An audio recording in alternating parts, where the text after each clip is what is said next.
ஒரு அமைதியான கிராமம். அந்த கிராமத்தின் எல்லையோரம் ஒரு பெரிய வனப்பகுதி இருந்தது. அந்த வனத்திலே பறவைகளின் குரல், காற்றின் சத்தம், மரங்களின் அசைவு எல்லாமே ஒரு இனிமையான இசை போல இருந்தது. அந்த கிராமத்தில் 70 வயது தாண்டிய மீனா பாட்டி என்ற மூதாட்டி இருந்தார். வயது ஆகிவிட்டதால் உடம்பு பலம் குறைந்திருந்தாலும் மனசு மட்டும் ரொம்ப வலிமையாக இருந்தது.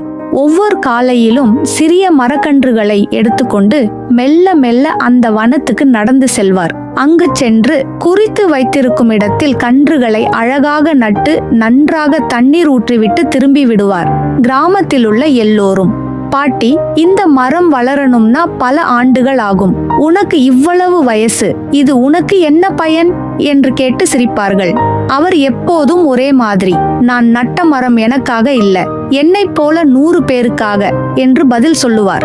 ஒரு நாள் அருகில் இருக்கும் இளைஞன் கார்த்திக் கேட்டான், பாட்டி, நீ நட்ட மரங்கள் பழம் கொடுக்கணும்னா குறைந்தது 10 முதல் 15 வருடம் ஆகும். உங்களுக்கு அத்தனை நாளே இல்லை. அப்போ ஏன் இவ்வளவு கஷ்டப்படுகிறீர்கள்? பாட்டி சிரித்து கொண்டே சொன்னார், கார்த்திக், நாம வாழ்றதுக்கு என்ன காரணம் தெரியுமா? நம்ம முன்னோர்கள் நட்ட மரங்களால தானே இனி நமக்கு நிழலும் பழமும் எல்லாம் கிடைக்குது. அதே மாதிரி யாராவது ஒருத்தர் செய்யணும் இல்லையா என்றார். கார்த்திக் அவரது பேச்சை கேட்டும் கூட பாட்டியின் முயற்சியை பெரிதாக எடுத்துக்கொள்ளாமல் போனான். அந்த வருடம் கிராமத்தில் கடுமையான வெயில். அருகில் உள்ள குளம் வறண்டு பறவைகளும் மிருகங்களும் தண்ணீர் கிடைக்காமல் தவித்தன. ஆனா பாட்டி நட்ட மரக்கன்றுகள் மெதுவாக வளர்ந்து கொண்டிருந்தன. அவை குளிர்ச்சி கொடுக்கவில்லை என்றாலும் மண்ணை கொஞ்சம் நன்கு பிடித்து வைத்திருந்தன. ஒரு நாள் பெரிய புயல் வந்தது. கிராமத்திலிருந்து வனத்தை நோக்கி செல்லும் பாதையில் பல மரங்கள் வேரோடு சாய்ந்து விழுந்தன. கார்த்திக் ஓடிப்போய் பார்த்தான். பாட்டி நட்ட கன்றுகள் மட்டும் சாயவில்லை, கூடவே அதற்கருகில் இருந்த பல சிறிய மரங்களையும் காப்பாற்றியிருந்தன. அந்த கன்றுகள் மண்ணை கடினமாக பிடிச்சு வைத்திருந்ததால் அந்த பகுதி மட்டும் சரியாமல் இருந்தது. கிராமத்தினர் ஆச்சரியப்பட்டார்கள்.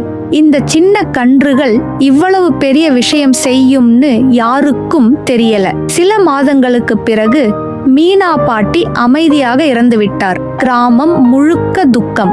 ஆனால் அவர் நட்ட மரக்கன்றுகள் அப்போது இளம் மரங்களாக வளர்ந்திருந்தன. கார்த்திக் தினமும் அவற்றுக்கு தண்ணீர் ஊற்ற ஆரம்பித்தான்.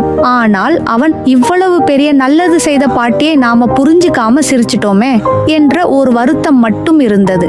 10 வருடங்கள் கழித்து அந்த கன்றுகள் வளர்ந்து பெரிய வனமாக மாறின. கிராமத்திற்கு நிழலும் மழையும் உயிரும் கொடுத்தன. பாட்டியின் பெயரால் அந்த இடம் மீனாவனம் என்று அழைக்கப்பட்டது. அந்த மரங்களின் கீழ் நிற்கும் ஒவ்வொருவருக்கும் பாட்டியின் ஒரு வரி நினைவுக்கு வரும், நான் நட்டது எனக்காக இல்ல, என்னை விட பிறகு வாழப்போகிறவர்களுக்காக. நண்பர்களே, இந்த கதை உங்களுக்கு பிடித்திருந்தால் லைக் செய்யுங்கள். அடுத்த கதையில் மீண்டும் சந்திப்போம்.